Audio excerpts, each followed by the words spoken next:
You are not stupid, understanding different kinds of intelligence. Have you ever caught yourself saying, "I'm so dumb. I'm not intelligent. Everyone else seems to have it figured out except for me"? As a therapist, I hear versions of these statements all the time, especially from people living with ADHD, anxiety, depression, trauma histories, learning differences, or executive functioning challenges. And every time I hear it, I find myself asking the same question. What definition of intelligence are you using? Because for most of us, the definition we inherited is incredibly narrow. Many people were taught that intelligence means getting good grades, having a great memory, being organized, processing information quickly, being productive, or performing well on tests. And if those things are difficult for us, we may conclude that we are somehow less intelligent than other people. But what if that's not true? What if we've confused a few specific skills with intelligence itself? What if intelligence is much bigger than we've been taught? Today I want to explore some of the many forms of intelligence that often go unrecognized and undervalued. Emotional intelligence is the ability to recognize, understand, and navigate emotions, both your own and those of others. Have you ever been able to sense that someone was struggling before they've said a word? Have you ever been able to sit with someone in pain without trying to fix them? Have you ever reflected deeply on your own emotions and patterns? That's intelligence. In fact, emotional intelligence often predicts relationship satisfaction, leadership effectiveness, and overall well-being more than IQ alone. Yet many people who excel in this area never recognize it as intelligence. Interpersonal intelligence is the ability to understand people. It's reading a room, building trust, knowing how to connect, helping people feel seen and understood.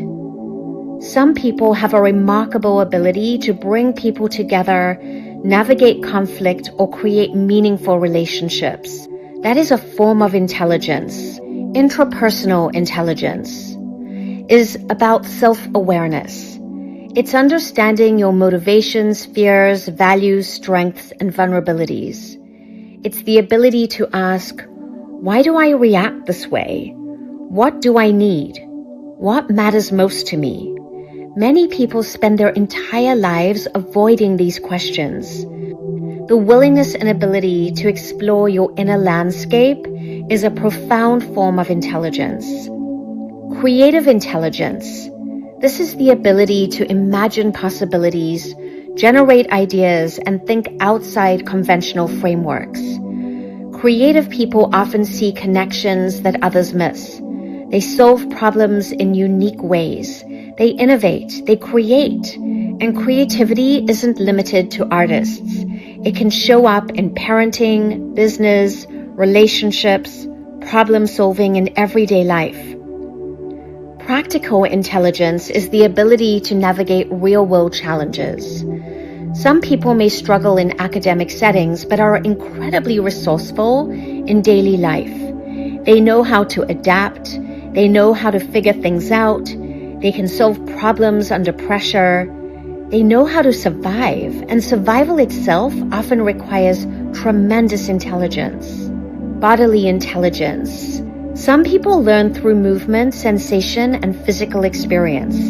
Athletes, dancers, craftspeople, yoga practitioners, mechanics, people who instinctively understand their bodies. People who can see and sense when something feels off long before they can explain it intellectually. The body carries wisdom. Learning to listen to it is a form of intelligence. Intuitive intelligence is often misunderstood. It's not magic. It's the ability to recognize patterns, often unconsciously, based on years of observation and experience. Have you ever met someone and immediately sensed something was off? Have you ever had a strong feeling that turned out to be accurate? Our brains are constantly processing information below conscious awareness. Sometimes intuition is the result of that hidden processing. Resilience intelligence is one of the most overlooked forms of intelligence. It's the wisdom gained through adversity. It's the ability to adapt, recover, and continue moving forward despite setbacks. Many people who grew up in difficult environments learned skills that never showed up on a report card.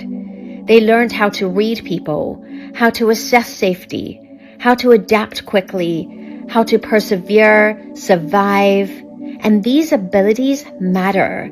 Those abilities are intelligence. The problem with calling yourself stupid is that when people call themselves stupid, they are often evaluating themselves using a very narrow set of criteria. Maybe they forgot something, missed a deadline, lost their keys, struggled with focus, had difficulty organizing their thoughts. Those experiences can certainly be frustrating, but struggling in one area does not erase intelligence in every other area. A fish would appear unintelligent if we judged it by the ability to climb a tree. Likewise, many people spend years measuring themselves by standards that fail to capture their actual strengths. So here's a different question. Instead of asking, am I intelligent? Try asking, in what ways am I intelligent? What strengths am I overlooking? What capacities have helped me navigate my life? What form of intelligence have gone unseen or undervalued? Because intelligence is not one thing, human beings are far too complex for that. And the next time you catch yourself saying, I'm stupid, I invite you to pause and ask, is that actually true? Or am I measuring myself through a definition of intelligence that is far too small to capture what I really am? I'd love to hear from you in the comments. Which form of intelligence do you think is most overlooked in our society?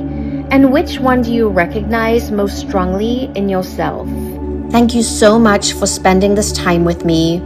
If you'd like a copy of this worksheet and access to complimentary emails that include this video and additional resources, you can click the link below this video to sign up. If this was helpful, I'd really appreciate you liking this video, sharing it with someone who might benefit, and leaving a comment. You're also welcome to subscribe to my YouTube channel and turn on notifications so you don't miss future content. If you're interested in learning more about my coaching offerings or, where appropriate, clinical therapy services, you're welcome to reach out to me directly through the contact information below. I'm happy to share more and help you determine what kind of support might be the right fit.